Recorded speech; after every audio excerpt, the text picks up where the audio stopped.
तुमची पण रुचक रास आहे का? मग आजचा हा व्हिडिओ लक्षपूर्वक ऐका. रुचक राशीच्या मंडळींनो, रहस्य, परिवर्तन, तीव्रता आणि पुनर्जन्म याचे प्रतीक या गुरुपौर्णिमेच्या पावन पर्वावर रुचक राशीच्या जीवनात काही असे बदल घडणार आहेत जे नियतीचा खेळच ठरतील.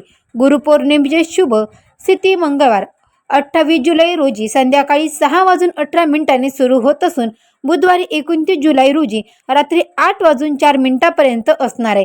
या काळात ग्रहांची आणि गुरुतत्वाची असे शुभ संयोग जुळून येत आहेत ज्यामुळे रुचक राशीवर गुरुदेवाची आणि ईश्वराची विशेष कृपा बरसणार आहे.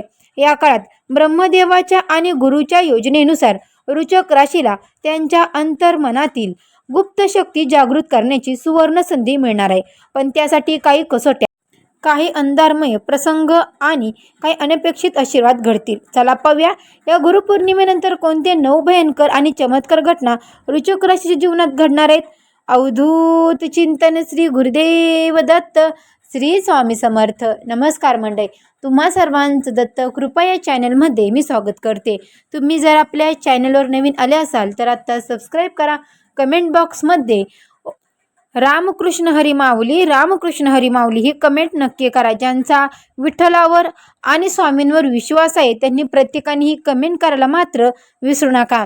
कमेंट केली, सबस्क्राईब पण केलं तर बेल आयकॉनला सुद्धा प्रेस करा, म्हणजे जेव्हा कधी मी रुचक राशीचा व्हिडिओ अपलोड करेल त्याचं सर्वात अगोदर नोटिफिकेशन तुम्हाला पडेल आणि तुम्ही एकही व्हिडिओ मिस करणार नाही. चला तर मंडळींनो, वेळ न घालवता आपण आपल्या आजच्या व्हिडिओला सुरुवात करूया. पहिली घटना, या गुरुपौर्णिमेच्या काळात भावनिकदृष्ट्या दडलेला प्रसंग पुन्हा तुमच्या मनात तळतील. जसे की जुनं प्रेम, एखादं जवळचीने दिलेली फसवणूक किंवा आयुष्यातील मोठा निर्णय याची आठवण आजही टोचते. पण गुरुपौर्णिमेचे पावन तरंग तुम्हाला तोडणार नाहीत, तर ती वेदना तुम्हाला समज देईल की ते घडलं, त्यातून तुम्ही काय शिकलात आणि आता काय सोडून द्यायचं आहे. ही जखम तुमचं मन हळवेल. पण गुरुच्या कृपेने आत्मशुद्धीचा आरंभ होईल. परिणामी मानसिक ओझं उतरून आत्मिक हलकेपणा अनुभवता येईल. घटना 2, गुरुपौर्णिमेच्या प्रभावाने तुमच्या आर्थिक स्थितीवर थेट परिणाम होईल. सुरुवातीला अचानक खर्च, कर्जाचा ताण किंवा आर्थिक गैरसमज निर्माण होऊ शकतात. एखाद्या जवळच्याने घेतलेले पैसे परत न देणे किंवा गुंतवणुकीतील तोटा अशा गोष्टी संभवतात. परंतु गुरुपौर्णिमा पार पडताच एक आर्थिक चमत्कार घडेल. ज्या ठिकाणी तोटा अपेक्षित होता तिथूनच नफा मिळवायला सुरुवात होईल. काहींसाठी हा काळ जुना कर्ज फेडण्याचा आणि आर्थिक प्रतिष्ठा पुनर्स्थापित करण्याचा ठरेल. परिणामी आर्थिक उलथापालथीतून नवीन स्थैर्याची पायाभरणी होईल. घरगुती वातावरणात काहीतरी अव्यवस्था निर्माण होईल. कदाचित पालक, भाऊ, बहीण किंवा जोडीदार यांच्यातील संवाद विसंवादामुळे गैरसमज वाढतील.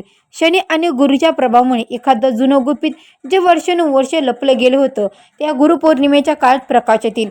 हे सत्य काही काळासाठी धक्का देईल, पण त्या धक्क्यानंतर घरात शांततेचा नवा अध्याय सुरू होईल.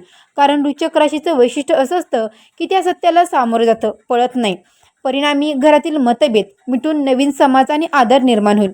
घटना क्रमांक 4, गुरुपौर्णिमेच्या काळात प्रेमसंबंधात भ्रम आणि भावनिक संघर्ष वाढतील. काही रुचक राशीच्या व्यक्तींना जुने प्रियकर पुन्हा संपर्क साधतील, तर काहींना नात्यात झालेली फसवणूक उघड होईल. या काळात तुमचं हृदय आणि बुद्धी एकमेकांशी संघर्ष करतील, पण शेवटी ज्याचं नातं खरं आणि निष्ठपणा आहे ते अधिक रूढ होईल आणि जे नातं केवळ मोहावर उभं होतं ते संपेल. ही प्रक्रिया वेदनादायक असेल, पण गुरूंची कृपा तुम्हाला स्वमूल्य ओळखायला शिकवेल. परिणामी खोट्या प्रेमाचे विसर्जन आणि खरं नातं नव्याने बहरणार. गुरुपौर्णिमेनंतर तुमच्या कर्मभावावर पडणाऱ्या प्रभावामुळे नोकरी, व्यवसाय आणि सार्वजनिक क्षेत्रात प्रचंड बदल होण्याची शक्यता आहे. काहींसाठी उत्पन्नातील नवीन जबाबदारी किंवा मोठ्या कामाची संधी असू शकते. काहींना मात्र जुनी नोकरी सोडून नव्या मार्गावर जाण्याचा निर्णय घ्यावा लागू शकतो. ही बदलाची वेळ असेल तरी भीतीदायक नाही, तर तुमच्या क्षमता सिद्ध करण्याची संधी आहे. परिणामी करिअरमध्ये प्रतिष्ठा, आत्मविश्वास आणि जबाबदारी वाढणार. 28 जुलै 2026 संध्याकाळी 6:18 ते 29 जुलै रात्री 8:04 या गुरुपौर्णिमेच्या अत्यंत पवित्र मुहूर्तावर तुमचं अंतर्मन अतिशय जागृत होईल. झोपेत दिसणारे स्वप्न, दिव्य अकस्मय अनुभव किंवा अनपेक्षित ओळखी या सर्व गोष्टी तुमच्या आध्यात्मिक प्रवासाला चालना देतील. अनेक रुचक राशीच्या व्यक्तींना या काळात एक अलौकिक शांतता जाणवेल, जणू गुरुदेव किंवा ईश्वरी शक्तीवरून सांगत आहे की आता तुझं जुनं आयुष्य संपलं, नवीन मार्ग सुरू होत आहे. हा संकेत दुर्लक्षित करू नका. ध्यान, प्रार्थना आणि आत्मनिरीक्षण केल्यास हा संदेश अधिक स्पष्ट होईल. परिणामी आध्यात्मिक परिवर्तन व नियतीचा नवा अध्याय सुरू होईल.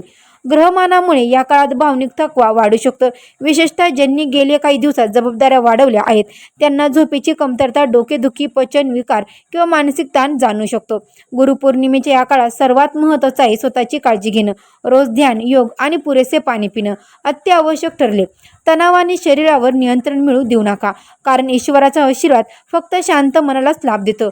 परिणामी मानसिक शांतता राखल्यास शरीराचं आरोग्य परत येईल.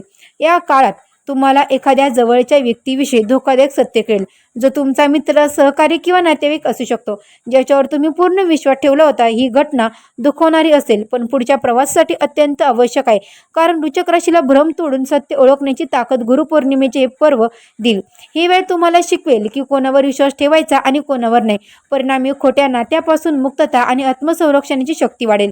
गुरुपौर्णिमेचा हा काळ तुमच्या नियती परिवर्तनाचा अंतिम टप्पा असेल. काहींसाठी हा काळ बदलाचा असेल, नवीन शहर, नवीन काम किंवा नवीन जीवनात प्रवेश करण्याचा आरंभ. काहींसाठी हा विवाह, संतान प्राप्ती अथवा आध्यात्मिक साधनेच्या मोठ्या उंचीचा क्षण असेल. तुमच्या आयुष्यात गुरुपौर्णिमेचे दिवस जणू जुन्या बंधनातून मुक्ती आणि पूर्वजन्म यांच्यातील पुलासारखे असतील. यानंतर तुम्ही पूर्णतः वेगळी व्यक्ती असाल, अधिक शहाणी, शांत आणि प्रकाशमान. परिणामी नियतीचं नवीन दार उघडणार आणि गुरुची योजना कार्यरत होणार. वृश्चिक राशीचा स्वामी ग्रह मंगळ आहे आणि गुरुपौर्णिमेच्या दिवशी गुरुग्रहाचा आशीर्वाद मिळवण्यासाठी वृश्चिक राशीच्या व्यक्तींनी खालील सोपा अत्यंत प्रभावशाली उपाय नक्की करा. मंडळींनो, तुम्ही अजूनही आपल्या चॅनलला सबस्क्राईब केलं नसेल तर लगेच सबस्क्राईब करा आणि कमेंटमध्ये रामकृष्ण हरी माऊली कमेंट करायला मात्र विसरू नका. तर पहा मंडळींनो, गुरुपौर्णिमेच्या दिवशी 28 किंवा 29 जुलै पिवळे वस्त्र परिधान करून किंवा पिवळा रुमाल जवळ ठेवून आपल्या गुरुची किंवा स्वामी समर्थांची, इष्टदेवांचे स्मरण करा. वृश्चिक राशीच्या लोकांनी या दिवशी गुळाचा नैवेद्य दाखवून तो पिवळ्या कपड्यात किंवा बेसन, हळदीच्या पदार्थासोबत गरजूंना किंवा मंदिरात दान करावा. आणि तुम्हाला या दिवशी म्हणजेच की गुरुपौर्णिमेच्या दिवशी ओम गुरुदेवताय नमः किंवा अवधूत चिंतन श्री गुरुदेव दत्त, श्री स्वामी समर्थ या मंत्राचा देखील जप केला तरी चालेल. 108 वेळा तुम्हाला जप करायचा आहे. या उपायामुळे तुमच्या राशीचा स्वामी मंगळ आणि गुरुग्रहाची शुभदृष्टी एकत्र येऊन तुमच्या आयुष्यातील सर्व संकटे, आर्थिक ताण आणि मानसिक त्रास दूर होतील. वृश्चिक राशीसाठी ही गुरुपौर्णिमा हा केवळ एक सण नाही, तर नियतीच्या मोठ्या बदलाचा टप्पा आहे. या काळात तुम्हाला भूतकाळातील जखमा, आर्थिक उलथापालट, प्रेमातली कसोटी आणि आध्यात्मिक जागृती या सर्व अनुभवाचा संगम मिळेल. मंडळींनो, या गुरुपौर्णिमेचा गाभा एकच आहे, पुनर्जन्म आणि गुरुकृपा. तुमचं आयुष्य आता नव्या दिशेने प्रवास करणार आहे. गुरुपौर्णिमेचा हा काळ तुम्हाला दाखवून देईल की खरी शक्ती अंधारातूनच जन्म घेते आणि म्हणूनच या पवित्र पर्वावर जे काही घडणार आहे ते घडणारच आहे, कारण ब्रह्मदेवाने आणि तुमच्या गुरुने तुमच्यासाठी नव्या जीवन चक्राची सुरुवात लिहून ठेवली आहे. तर मंडळींनो, हा व्हिडिओ तुम्हाला कसा वाटला तर कमेंट करून मला नक्की सांगा. चॅनलवर तुम्ही जर नवीन आले असाल तर आपल्या चॅनलला सबस्क्राईब करायला मात्र विसरू नका. आणि हो मंडळींनो, प्रत्येकाने ही कमेंट नक्की करा, रामकृष्ण हरी माऊली, रामकृष्ण हरी माऊली. तर